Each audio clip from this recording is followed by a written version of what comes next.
on a plein d'idées. Après, c'est les moyens financiers qui nous manquent.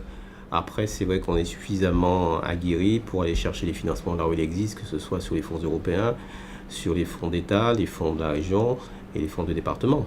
Bah oui, c'est l'opération Océan, une opération qui vient de 2013, qui aurait dû être réalisée avec l'ancienne mandature de la région, qui n'a pas été. Ben aujourd'hui, Richelieu a pris conscience que cette zone-là méritait d'être reprise, revalorisée, puisqu'elle présente un potentiel de développement touristique et économique énorme. Et donc la région aujourd'hui a décidé de remettre sur pied ce projet-là, et c'est ce que je présente ce soir aux membres de mon conseil municipal, de manière à ce qu'on valide ça, de manière à ce que la région derrière puisse réaliser ça, et qu'on puisse voir au printemps 2017, les prémices des premiers travaux, quoi. Écoutez, Bouillante est un territoire qui connaît des difficultés structurelles en matière de chômage. Je rappelle qu'on a un chômage des jeunes qui atteint pratiquement les 60%, un chômage des 15-64 ans qui est autour de 50%. Et donc il faut trouver des choses innovantes pour créer de l'activité pour ces personnes-là. Alors, on sait qu'on a un potentiel de développement. Les entreprises, le tissu économique ne permet pas d'assumer le nombre de chômeurs qui existent. Donc, l'idée, c'est de développer des chantiers d'insertion. Ça a l'avantage de former des jeunes, en tout cas des jeunes, en tout cas ceux qui sont en recherche d'emploi, et puis surtout de choisir de cibler les activités de manière à ce qu'une fois ces chantiers-là terminés, ces gens-là puissent avoir une activité pérenne. Et c'est ce qu'on essaie de faire. Alors après, on est conscient que la faiblesse des chantiers d'insertion, c'est l'argent.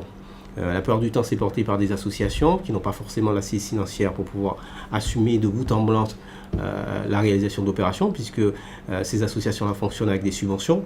Or, les subventions, le principe premier même, c'est de dépenser et après on vous rembourse. En plus, quand on vous rembourse, c'est dans des délais que vous ne maîtrisez pas.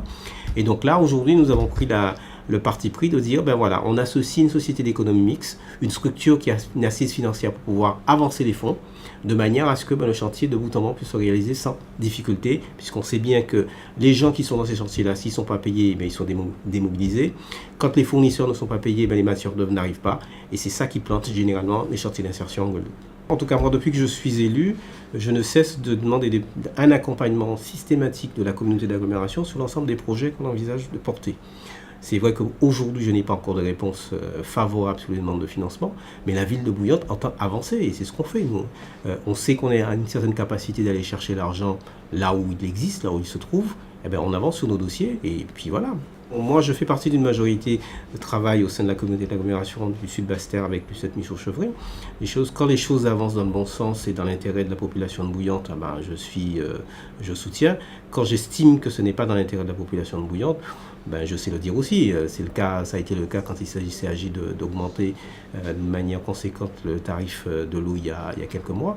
Donc là-dessus, je suis à l'aise. Ouais. Après, maintenant, si mes opposants veulent m'accompagner sur les choix que je fais ou les interventions que je fais au niveau de la communauté d'agglomération, ça ne pourrait que montrer la communion, c'est-à-dire de tous les élus, tous les acteurs de Bouillante dans l'intérêt de la population. Je ne pourrais que m'en féliciter. Il y avait une espèce de confrontation, et puis les gens me disaient, mais oui, mais laisse-les s'exprimer. Bon voilà, donc aujourd'hui je les laisse s'exprimer.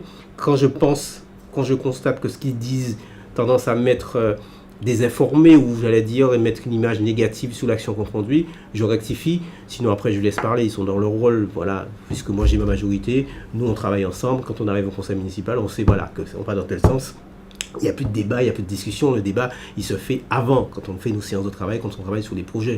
Donc après, j'allais dire, l'opposition est dans son rôle de s'exprimer, et parfois les échanges peuvent être un peu longs, parfois violents, mais voilà, c'est le jeu politique qui veut ça.